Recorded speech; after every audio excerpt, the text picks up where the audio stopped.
On emissions, Labor seems wedged between the Greens and the government at the moment. You say the former government was too slow, but the Greens seem like they're trying to push too fast. Is that a correct assessment of where you're at as we look at what happens next week with that legislation before Parliament? Well, we took a very clear policy to the last election of zero net emissions with a 43% interim target. That we could not have been clearer with the Australian people. That's what they voted for. Now, we're happy to talk to the Coalition, we're happy to talk to the Greens and the crossbench about how we implement these targets.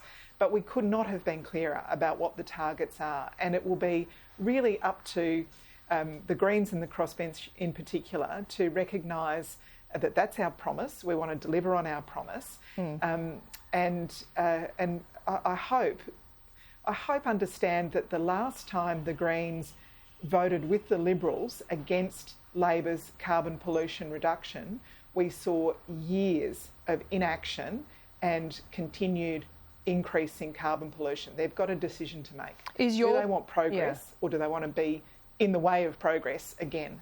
That sounds like your position would still be you will legislate a 43% reduction in emissions, and if you can't get that through, you won't capitulate to the Greens. You'll just continue with that proposal, that target, and just not have it in legislation. Is that right? Yeah.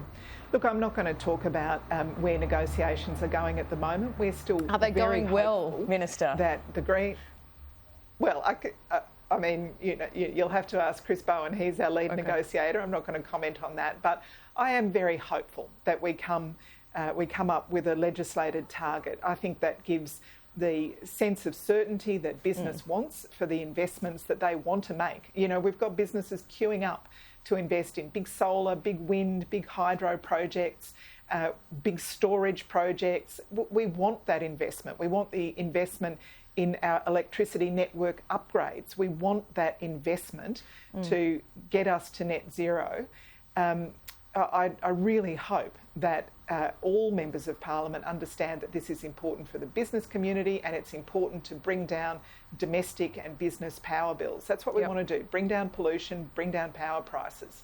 Okay, and it also serves a bit of a wedge before the next election for the Coalition perhaps, but I digress. Let's move on. I want to talk about this Women's Minister meeting. There has been calls for abortions to be available in public hospitals. Is that something you support?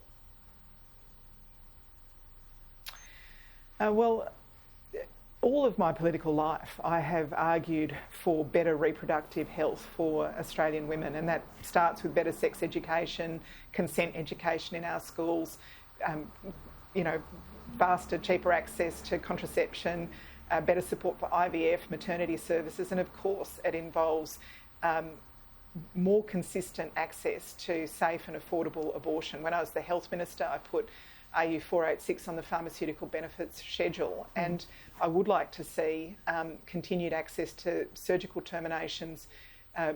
It doesn't strike me as fair that if you're a woman living in a regional community and you don't have hundreds of dollars to go to the nearest big town, stay overnight in a hotel and so on, that you end up having a baby that you didn't plan because you don't have any alternatives. That doesn't strike me as fair. So I'll continue to always support better access to reproductive health care, including terminations, and how that happens will be up to health ministers over time.